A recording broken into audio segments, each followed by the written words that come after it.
والسلام علیکہ یا رسول اللہ الصلاۃ والسلام علیکہ یا حبیب اللہ وعلی آلک و اصحابک سیدی یا رسول اللہ صلی اللہ تعالی علیہ وسلم۔ سامعین محترم، دنیا میں جتنے بھی مذاہب ہیں، چاہے وہ آسمانی ہو یا انسانی فکر کے پیداوار ہو، سب کا بنیادی نظریہ یہ ہوتا ہے کہ انسانیت کو نجات کیسے ملے گی۔ وہ نجات کا راستہ دکھانے کی کوشش کرتے ہیں، یہ بتانے کی کوشش کرتے ہیں کہ انسان کو نجات کیسے ملے گی۔ کچھ لوگ ایسے ہیں جو نجات اس بات میں تلاش کرتے ہیں کہ دنیا کو چھوڑ دیا جائے، جنگلوں میں آبادی اختیار کیا جائے، دنیا کے عیش و عشرت کو ترک کر کے چھوڑ کر بیابان میں جا کے مسکن بنا لیا جائے۔ وہ سوچتے ہیں کہ اس طرح سے نجات حاصل کر لیا جائے گا۔ یہ جو گوتم بدھ تھے، یہ بادشاہ تھے۔ جب انہوں نے ایک جنازے کو اپنے سامنے سے گزرتا ہوا دیکھا تو اس کے دل میں یہ خیال آیا کہ مجھے بھی مرنا ہوگا، کیا مجھے بیمار ہونا ہوگا؟ اگر ایسا ہے تو میں تاج و تخت کو چھوڑ دیتا ہوں۔ پھر انہوں نے بادشاہیت کو چھوڑ کر ایک درخت کے نیچے بیٹھ گئے۔ پھر ان کے اعتبار سے ان کو نجات حاصل ہوا، ان کے عقیدے کے اعتبار سے۔ عیسائیوں کے یہاں بھی ایک اپنا تصور ہے، لیکن مذہب اسلام میں جو اسلام کا اعلیٰ نجات کا تصور ہے، یہ کسی اور مذاہب میں نہیں ملتا ہے۔ بس میں اسی کو وضاحت کرنا چاہتا ہوں، اسی کی تعریف آپ کو بتانا چاہتا ہوں۔ سب سے پہلے میں یورپین کو یہ جواب دینا چاہتا ہوں کہ انہوں نے دنیا کو گمراہ کیا ہے، دنیا کو یہ بتایا ہے اور مسلسل پروپیگنڈا کر رہے ہیں کہ اسلام میں نجات نہیں ہے۔ اسلام تو یہ کہتا ہے کہ جو بھی ذرے کے برابر گناہ کرے گا اس کی سزا دیے جائیں گے۔ وَمَن يَعْمَلْ مِثْقَالَ ذَرَّةٍ خَيْرًا يَرَهُ وَمَن يَعْمَلْ مِثْقَالَ ذَرَّةٍ شَرًّا يَرَهُ۔ جو ایک ذرے کے برابر بھی برائی کرے گا، اس کی سزا اس کو ملے گی۔ اور یہ کہتے ہیں کہ یہ قانون ہے اسلام کا، دیکھو یہ ضابطہ ہے اسلام کا، تو پڑھ کے لوگوں کو بتاتے ہیں اور یہ کہتے ہیں کہ اسلام میں نجات کہاں ہے؟ اگر اتنی سختی ہے، اتنی سخت قانون اگر مذہب اسلام میں ہے، تو پھر مذہب اسلام میں نجات کہاں ہے؟ اور وہ لوگ کہتے ہیں کہ دنیا میں کوئی انسان ایسا نہیں ہوگا جو ایک ذرے کے برابر بھی غلطیاں نہیں کیا ہوگا، ایک ذرے کے برابر بھی خطا نہیں کیا ہوگا، اور ایک ذرے کے برابر بھی اگر غلطی ہو گئی ہو، گناہ ہو گیا ہو، تو پھر اس کو نجات کہاں سے ملے گا؟ پھر تو اس کو جہنم میں جانا ہے۔ پھر وہ کہتے ہیں کہ ایسے مذہب کو قبول کرنے سے کیا فائدہ جس مذہب میں اتنی سختی ہے کہ جس میں نجات ہی نہیں انسان کو ہے۔ انڈیا میں ایک محمد نامی ایک شخص تھا جس نے اس پروپیگنڈا کے تحت مذہب اسلام کو چھوڑ کر عیسائی قبول کر لیا تھا کہ اسلام میں نجات نہیں ہے۔ یہی فکر جب اس کے ذہن پہ گئی تو مذہب اسلام سے ہٹ گیا اور عیسائیت قبول کر لیا تھا۔ میرے پیارے دوستوں اور ساتھیوں، میں بتانا چاہتا ہوں کہ گناہ کیا ہے اور نجات کا حقیقی تصور کیا ہے۔ آپ اپنے ذہن پہ یہ بات رکھیں کہ گناہ انسان کے اپنے عمل کا نام ہے۔ گناہ کسی کو وراثت میں نہیں ملتی ہے۔ جب انسان غلط کام کرتا ہے گویا کہ وہ گناہ کرتا ہے۔ عیسائیوں نے سب سے بڑا ظلم کیا دنیا پر، اور وہ کہتے ہیں کہ انسان پیدائشی گناہ گار ہے، انسان پیدائشی مجرم ہے۔ اور وہ کہتے ہیں جناب آدم علیہ السلام جو ابو الاسلام ہے، انہوں نے گناہ کیا تھا، اور ہر بیٹا اس گناہ کو وراثت میں حاصل کرتا ہے۔ ہر پیدا ہونے والا گناہگار پیدا ہوتا ہے، مجرم پیدا ہوتا ہے، خطاوار پیدا ہوتا ہے۔ ذرا اس عقیدے کا جائزہ لیجئے اور سوچئے کہ پہلے تو ہم ہرگز یہ ماننے کے لیے تیار نہیں ہیں کہ حضرت آدم علیہ السلام سے وہ گناہ ہوا تھا۔ جس گناہ کا تصور سیئات کے دائرے میں ہوتا ہے، وہ اللہ کے نبی تھے، اور اللہ کے نبی کے کوئی بھی کام مصلحت سے خالی نہیں ہوتے ہیں۔ وہ ابو الانسان تھے، وہ ایک ضابطہ دینے کے لیے آئے تھے، ایک طریقہ لوگوں کو بتانے کے لیے آئے تھے، اور وہ انسانوں کے پہلے معلم تھے، اور ایسے معلم تھے، ایسے استاذ تھے کہ جن کے علم کے سامنے فرشتوں نے سجدہ کیا تھا، فرشتوں نے اپنے سر کو جھکا دیا تھا۔ وہ بہت عظیم تھے۔ ان سے جو گناہ ہوئی تھی، یہ مصلحت الہی اس میں چھپی ہوئی تھی۔ در حقیقت میں اگر وہ گناہ نہ ہوتا تو ہم اور آپ آج یہاں نہ ہوتے۔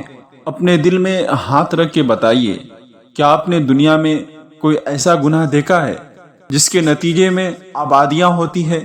تاریخ گواہی دیتی ہے کہ گناہ گاروں کی آبادیوں کو مٹا دیا جاتا ہے، ظلم کرنے والوں کی آبادیوں کو مٹا دیا جاتا ہے، ختم کر دیا جاتا ہے، چاہے وہ کچھ دنوں تک اپنے گناہوں کا پرچم لہرائے، چاہے کچھ دنوں تک وہ عیش و عشرت کرے۔ تباہی ان کی مقدر ہو جاتی ہے، برباد ہونا ان کی فطرت ہو جاتی ہے، وہ آہستہ آہستہ تباہ و برباد ہو جاتے ہیں، ان کا نام بھی دنیا سے مٹا دیا جاتا ہے۔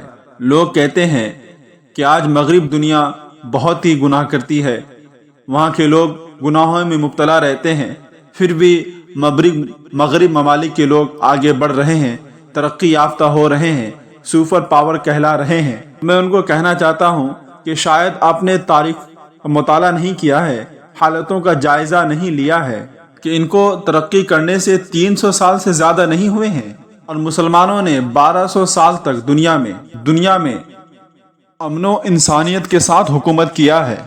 دنیا کے 3 بر اعظم پر ایک حکومت کا دائرہ عمل 22 لاکھ مربع میل، سیدنا عمر فاروق رضی اللہ تعالی عنہ کی حکومت کا دائرہ 22 لاکھ مربع میل تھا، اور ان کے بعد حکومت اور بھی زیادہ وسیع ہو گئی، کروڑوں میل پر مسلمانوں کی حکومت ہو گئی۔ مسلمان 1200 سال تک دنیا میں امن و امان کے ساتھ حکومت کرتا رہا، اور گناہ بھی کرتا، ان سے غلطیاں بھی ہوتی، لیکن ان کو فوراً سزا نہیں دی جاتی۔ اور آج مسلمان جہاں پہنچا ہوا ہے، ہم اور آپ اپنی آنکھوں کی نگاہوں سے دیکھ رہے ہیں کہ مسلمان کی کیفیت کیا ہو گئی ہے، مسلمان کتنا پست ہو گیا ہے۔ آپ لوگ یہ نہ سوچیں کہ مغربی ممالک یہ شراب پی رہے ہیں، زنا کر رہے ہیں، اس کے باوجود بھی یہ کامیاب ہو رہے ہیں، ہرگز اپنے دل میں ایسا نہ سوچیں۔ در حقیقت میں جب ان کے یہاں شراب نہیں پی جاتی تھی تو ان کی اقتدار کا سورج ڈوبتا نہیں تھا، اور جب سے شراب ان لوگوں کی زندگی بن گئی ہے تو سورج ان کے یہاں نکلتا نہیں ہے، ایک ہفتے تک سورج نہیں نکلتا ہے، سمٹ گئے ہیں، یہ محدود ہو رہے ہیں، اپنی چالاکی اور اپنی مکاری کی بنیاد پر دنیا کے وسائل کو لوٹ کر کے اپنی زندگی کو وہ لوگ باقی رکھ رہے ہیں۔ مگر اب دنیا بیدار ہو رہی ہے، اب دنیا دیکھ رہی ہے ان کا اصلی چہرہ، اور یاد رکھیں جب دنیا بیدار ہو جائے گی تو ان کے جو اقتدار کا جو سورج ہے وہ اور زیادہ ڈوب جائے گا، وہ اور زیادہ لوگوں کے سامنے ذلیل و رسوا ہونے لگیں گے۔ اسی لیے کہ گناہوں کے بدلے میں بربادیاں ہوتی ہے، چاہے وہ انفرادی ہو چاہے وہ اجتماعی ہو۔ جو گناہ کرتے ہیں وہ ہلاک ہو ہی جاتے ہیں۔ اگر کوئی قوم گناہ کرتی ہے تو تباہ ہو جاتی ہے، اگر کوئی فرد گناہ کرتا ہے تو تباہ ہو جاتا ہے۔ جب قوم گناہ کرتی ہے تو تختہ پلٹ جاتا ہے، جب قوم گناہ کرتی ہے تو زمینوں کو پلٹا دیا جاتا ہے، جب قوم گناہ کرے تو ان کے چہرے کو بدل دیا جاتا ہے، جب قوم گناہ کرے تو اللہ رب العزت کا عذاب نازل ہوتا ہے، جب قوم گناہ کرتا ہے تو ان پر پتھروں کی بارش ہوتی ہے، جب قوم گناہ کرے تو آسمان سے عذاب الہی نازل ہوتا ہے، اور جب کوئی فرد گناہ کرے تو وہ بیمار ہو جاتا ہے، معیشت کا بوجھ اس پر ہوتا ہے، ساری دنیا اس کا ساتھ چھوڑ دیتی ہے، اس کے اپنے پرائے سب اس کو چھوڑ دیتے ہیں، وہ ذلت و رسوا کی زندگی گزارتا ہے، دنیا میں وہ رسوا ہو جاتا ہے، عزت و آبرو اس سے چھین لی جاتی ہے، اس کو ذلیل کر دیا جاتا ہے اس کے گناہوں کے بنیاد پر۔ اسی لیے گناہ کوئی شخص کرے یا اس قوم والے کرے تو اللہ رب العزت سب کو سزا دیتا ہے۔ گناہ کے جو اثرات ہوتے ہیں وہ بہت خطرناک ہوتے ہیں اور بہت برے ہوتے ہیں۔ ایک آرٹسٹ نے حضرت عیسیٰ علیہ السلام کے پینٹنگ کو بنانا چاہا وال کے اوپر، تو اس نے حضرت عیسیٰ علیہ السلام کے بچپن کے سلسلے میں اس نے یہ سوچا کہ بنایا جائے، لیکن اس کے سامنے کوئی مثال ہونی چاہیے، تو اس نے ایک ایسے بچے کو تلاش کیا جو آبادی میں زیادہ خوبصورت تھے، وہ سب سے حسین بچہ تھا، اس کو تلاش کیا اور اپنے سامنے بیٹھایا اور اس کی تصویر بنائی اور لوگوں کو کہنے لگا دیکھو یہ حضرت عیسیٰ علیہ السلام کا بچپنا ہے، ان کا یہ بچپن ہے۔ ہمارے یہاں تو شرعاً ناجائز و حرام ہے کہ ہم ان کی تصویر نہیں بنا سکتے، ان کے بچپن کی تصویر بنا کے لوگوں کو یہ نہیں کہہ سکتے کہ دیکھو یہ حضرت عیسیٰ علیہ السلام کا بچپنا ہے، ہمارے یہاں ناجائز و حرام ہے۔ یہاں تک کہ نبی اعظم صلی اللہ تعالی وسلم کی حیات کو بظاہر تصویر کشی کے ذریعے ہم نہیں دکھا سکتے ہیں۔ اس کی سب سے بڑی وجہ کیا ہے؟ ایک بہت بڑے مفکر نے یہ کہا تھا کہ اسلام کے سب سے بڑے کمال یہ ہیں، سب سے بڑی خوبیاں یہ ہیں، تصور الہ کو غیر مرئی اور غیر شرعی اور غیر مجسمی پیش کر کے ہمیشہ مذہب اسلام کو ذلیل ہونے سے بچا لیا ہے، اسلام کو دنیا کے نظروں میں ذلیل ہونے سے بچا لیا ہے۔ اسی لیے کہ جب بھی الہ کی کوئی تصویر ہوتی تو اس کو بیچی جاتی، اس کو پھاڑی جاتی، اس کی بے حرمتی کی جاتی، اس کی بے عزتی کی جاتی، اور اللہ رب العزت نہ ہی کوئی اس کی تصویر ہے، نہ ہی اس کی صورت انسان کے ذہن پہ موجود ہے، اور نہ ہی وہ انسان کے دائرے میں آ سکتا ہے، اسی لیے اللہ رب العزت کی تصویر نہیں۔ اور جب اللہ رب العزت نے چاہا کہ میرے محبوب کی زندگی کو بھی ذلت سے بچا لیا جائے، رسوائی ہونے سے بچا لیا جائے، اللہ رب العزت نے نبی اعظم صلی اللہ تعالی وسلم کو بے سایہ بنا دیا، ان کو نور والا بنا دیا، اسی لیے کہ نور کی بھی تصویر نہیں ہو سکتی ہے، نور کی بھی پکچر نہیں ہو سکتی ہے، اسی لیے حضور کا وجود آج بھی ہوتا تو ان کی تصویر نہیں بنائی جا سکتی تھی، اسی لیے کہ جو نور ہوتا ہے نور کی تصویر نہیں ہوتی ہے۔ کیمرہ بھی نور کی تصویر کو نہیں لے سکتا ہے، کیونکہ وہ روشنی کی طرح ہوتی ہے، ایک چمکدار کی طرح ہوتی ہے، ایک منور کی طرح ہوتی ہے، اسی لیے جب اللہ رب العزت کی تصویر بنائی نہیں جا سکتی، رسول اعظم صلی اللہ تعالی وسلم کی تصویر نہیں بنائی جا سکتی، تو پھر ان کی رسوائی نہیں ہو سکتی۔ آج آپ دیگر مذاہب میں دیکھیں کہ ان کے خدا کی تصویر بنائی جا رہی ہے، ان کے خدا کی پینٹنگ کیے جا رہے ہیں، آپ دیکھیں کچھ دن وہ اس کی حفاظت کرتے ہیں، اس کو پوچھتے ہیں، پھر چند دن کے بعد جب معاملہ ختم ہو جاتا ہے تو اسی کو گٹر پہ پھینک دیتے ہیں، اس کو کسی ندی کنارے پھینک کر بہا دیتے ہیں، تو ان کی خدا کی بے عزتی ہی ہو رہی ہے نا۔ لیکن اللہ رب العزت تو ہر ایک چیز سے پاک ہے، اللہ کے نبی صلی اللہ تعالی علیہ وسلم ہر چیز سے پاک ہے۔ یہی وجہ ہے کہ اس مفکر نے یہ کہا کہ مذہب اسلام نے مجسمہ سے دور رکھ کے دنیا سے اپنے آپ کو محفوظ کر لیا۔ حضرت وارث پاک ارشاد فرماتے ہیں کہ اللہ رب العزت نے نبی اعظم صلی اللہ تعالی وسلم کے نور کو ان کے جسم کا لباس بنا دیا ہے، جسم نورانی ہے اور جو جسم ہے وہ لباس نور ہے، اس لیے سامعین محترم ان کی تصویر ہو ہی نہیں سکتی تھی، اسی لیے گھبرانے کی ضرورت نہیں ہے۔ اگر دنیا میں کوئی نبی اعظم صلی اللہ علیہ وسلم کا کارٹون بنائے تو ہمیں ڈرنے کی ضرورت نہیں ہے، اسی لیے کہ یہ کارٹون اس کا کارٹون ہوگا، ہمارے نبی اعظم صلی اللہ علیہ وسلم کی کارٹون نہیں ہے۔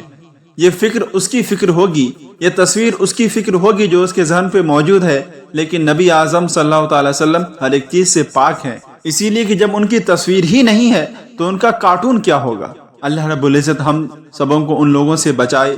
اور وہ لوگ بناتے ہیں حضرت عیسیٰ علیہ السلام کی تصویر، کسی نے تو ان کو نہیں دیکھا ہے، لیکن ہر عیسائی کے چرچ میں ان کا مجسمہ نظر آ جائے گا جو انہوں نے اپنے ہاتھوں سے بنایا ہے۔ تو آرٹسٹ حضرت عیسیٰ علیہ السلام کی تصویر بنا رہا تھا تو اس نے ایک بچے کو تلاش کیا، جو بچہ بڑا ہی خوبصورت بچہ تھا، تو اس نے اس کو اپنے سامنے رکھ کر، اور آرٹسٹ بہت ہی زیادہ خوبصورت تصویر بنانے والا ہوتا ہے، تو اس نے اس کی تصویر بنائی، اور اس کے بعد اس کو یہ خیال دل میں پیدا ہوا کہ چلو اب ان کی جوانی بھی بنائی جائے، ان کی ینگ لائف بھی لوگوں کو بتائی جائے کہ وہ کیسے دکھتے تھے۔ پھر اس کے دل میں ایک خیال یہ پیدا ہوا کہ اس شخص کو تلاش کرنا چاہتا تھا جس نے حضرت عیسیٰ علیہ السلام کا پتہ بتایا تھا ایک بوتل شراب کے بدلے میں۔ وہ عیسیٰ علیہ السلام کا ماننے والا تھا، وہ ایک بوتل شراب کے لالچ میں یہ بتا دیا تھا کہ حضرت عیسیٰ علیہ السلام کہاں چھپے ہوئے ہیں، وہ کہاں موجود ہیں، تاکہ ان کو پھانسی دے دی جائے۔ وہ ظالم آدمی جو شرابی تھا اور شراب کے عوض میں اس نے ایسا کیا تھا، تو اس کی تصویر بنانے کے لیے وہ کسی انتہائی بھیانک چہرے کو تلاش کر رہا تھا وہ آرٹسٹ۔ تو اس کو ایک شخص ملا جو بڑا ہی گندا تھا اور کپڑے پھٹے ہوئے تھے، اور شراب کی بوتلیں اس کی پاکٹوں میں موجود تھی، اور شراب کے نشے میں جھوم رہا تھا۔ اسی کیفیت میں اس آرٹسٹ نے اس کو بیٹھا دیا اپنے سامنے اور اس کی تصویر بنانے لگا۔ کئی گھنٹوں کے بعد جب اس نے تصویر کو بنا لیا تو پھر اس نے اپنی آنکھیں کھلی۔ ظاہر سی بات ہے جب کوئی بھی انسان نشے میں رہتا ہے تو اس کی آنکھیں ضرور کھلتی ہے، ضرور وہ کچھ وقت تک ہوش میں آتا ہے، اور اس نے دیکھا کہ میری تصویر بن رہی ہے۔ تو اس نے اس سے پوچھا کہ آپ نے میری تصویر ایک اور بنائی تھی جب میں بچہ تھا، یعنی وہ بچپن میں بہت ہی زیادہ خوبصورت تھا اس وقت میں۔ تو وہ کہہ رہا تھا کہ آپ نے میری تصویر بنائی تھی جب میں بچہ تھا۔ تو سوچئے وہی انسان جو بچہ تھا تو اس کے بچپنا کو پیش کر کے حضرت عیسیٰ علیہ السلام کا بچپنا دکھایا گیا تھا، اور وہی انسان اتنا بدتر ہو گیا، اتنا خراب ہو گیا کہ وہی انسان کی شکل و صورت بنا کر حضرت عیسیٰ علیہ السلام کے قاتل کو دکھایا گیا۔ تو سوچئے کہ جب وہ شراب نہیں پیتا تھا تو اس وقت اس کی تصویر جب بنائی گئی تو وہ خوبصورت نظر آنے لگا، لیکن جب وہی انسان شراب پینے لگا تو اس کی تصویر جب بنائی گئی تو بدصورت دکھنے لگا، بدبخت دکھنے لگا، اور بدبخت کی شکل میں اس کو لوگوں کے سامنے پیش کیا گیا۔ اسی لیے میں کہنا چاہتا ہوں کہ جو شراب ہوتے ہیں وہ چہرے انسان کی بگاڑ دیا کرتی ہے، انسان کی شکلوں کی صورت بدل جاتی ہے، ایک اچھا انسان بھی گندا دکھنے لگتا ہے۔ اسی لیے گناہوں کے بدلے میں چہرے بدل جاتے ہیں، انسان کی ماہیت بدل جاتی ہے، لیکن گناہوں کے بدلے میں کہیں آبادی تو نہیں ہوتی ہے۔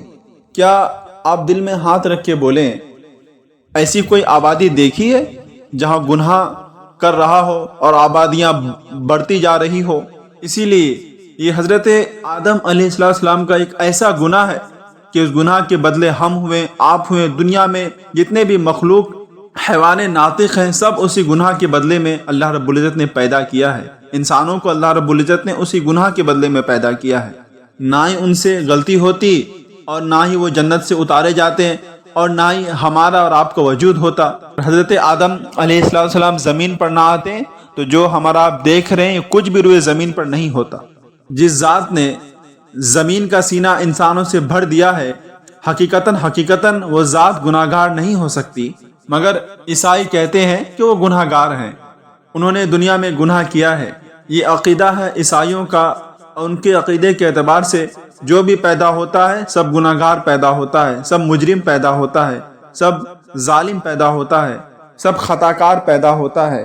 نتیجہ یہ ہوا کہ وہ لوگ مایوس ہو گئے، اور نتیجہ یہ نکلا کہ جب گناہگار پیدا ہی ہوئے ہیں اور گناہ ہونا سرزد ہے، گناہ ہو ہی جائیں گے انسان سے، تو پھر کیوں اس کو چھوڑا جائے؟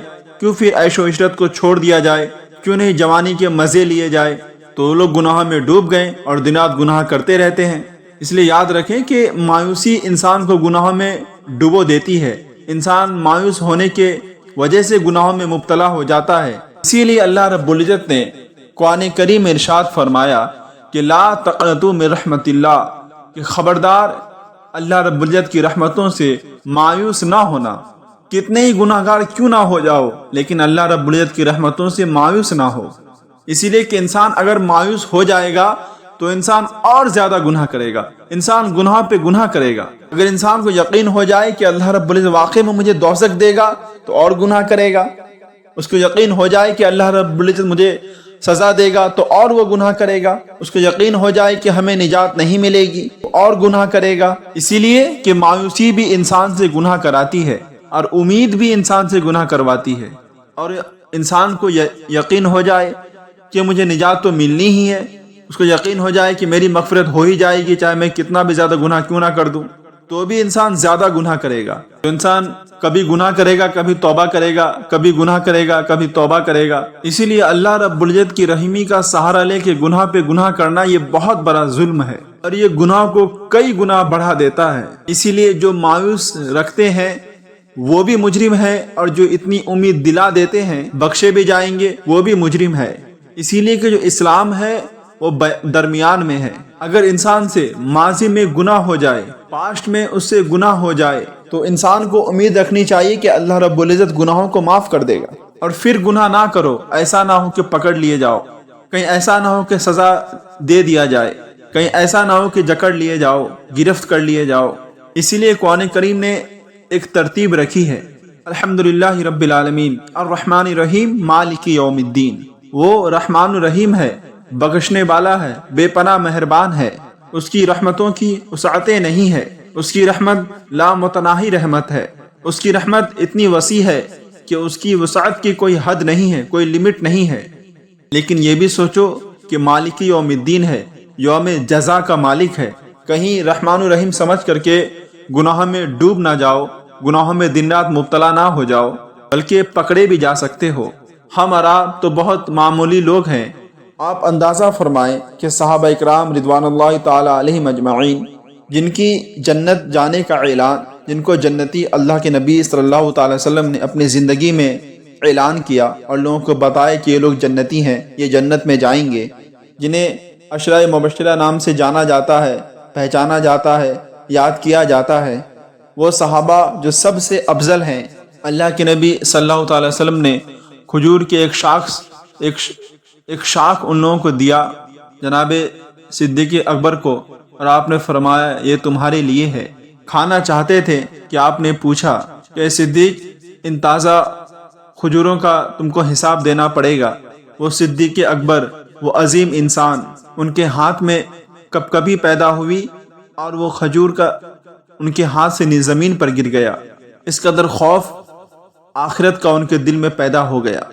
جناب عمر فاروق رضی اللہ تعالی علیہ اجمعین پرندوں کو دیکھ کر آپ یہ کہتے تھے کہ پرندہ تم مجھ سے بہتر ہو، تم سے تو حساب نہیں لیا جائے گا لیکن ہم سے حساب لیا جائے گا۔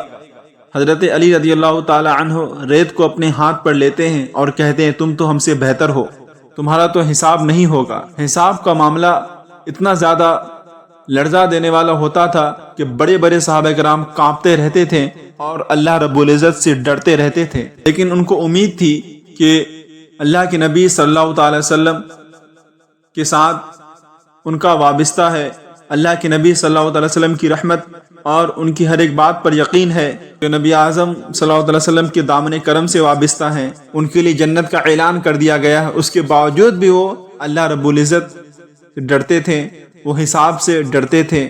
اس لیے انسان کو اتنی یقین نہیں ہونی چاہیے کہ اس کو کوئی حساب کتاب نہیں لیا جائے گا، وہ بخشا جائے گا، وہ جنت میں چلا جائے گا۔ اگر انسان کو اس طرح ہو جائے تو انسان گناہ کر بیٹھتا ہے، اور مایوسی بھی انسان کو نہیں ہونی چاہیے کہ اللہ رب العزت مجھے نہیں بخشے گا، اللہ رب العزت مجھے جہنم میں ڈال دے گا، تو بھی انسان گناہوں میں مبتلا ہو جاتا ہے۔ وہی دیکھ لیں آپ، عیسائیوں نے کہا کہ ہم گناہگار پیدا ہوئے ہیں، تو دیکھیے وہ گناہ پہ گناہ کرتے جاتے ہیں۔ وہ سوچتے ہیں کہ اللہ جو ان کا خدا ہے ان کے نزدیک وہ ان کو معاف نہیں کرے گا، تو گناہ پہ گناہ کر رہے ہیں، شراب پہ شراب پی رہے ہیں، زنا کر رہے ہیں، لوگوں پر ظلم کر رہے ہیں۔ تو پھر انہوں نے اپنے عقیدہ کو بدل دیا۔ پھر وہ لوگ کہنے لگے کہ گناہگار تو پیدا ہوئے ہیں، لیکن اگر سنڈے کے دن اپنے عیسیٰ مسیح کے سامنے جا کر گناہوں کو توبہ کر لیں گے تو گناہ معاف ہو جائے گا۔ عیسائی یہی کرتے ہیں کہ ہفتے پر گناہ کرتے ہیں اور ایک دن جا کے رونے لگتے ہیں، اپنی گناہوں کی مغفرت طلب کرنے لگتے ہیں۔ وہ لوگ سوچتے ہیں کہ ہم پاک ہو جائیں گے، ہم بخش دیے جائیں گے۔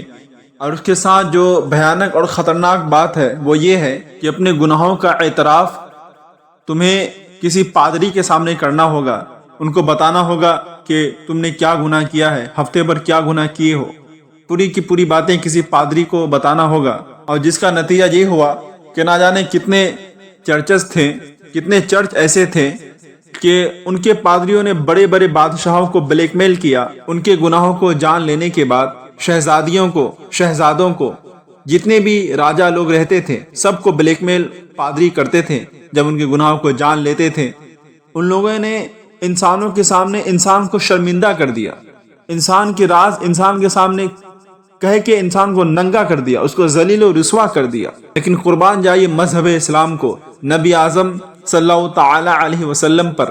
نبی اعظم صلی اللہ تعالی وسلم انسانیت کے نبی ہیں۔ اللہ تعالیٰ ستار ہے، غفار ہے، رحمان ہے۔ اللہ رب العزت نے ساری کائنات کو اپنے پردے میں ڈھک لیا ہے۔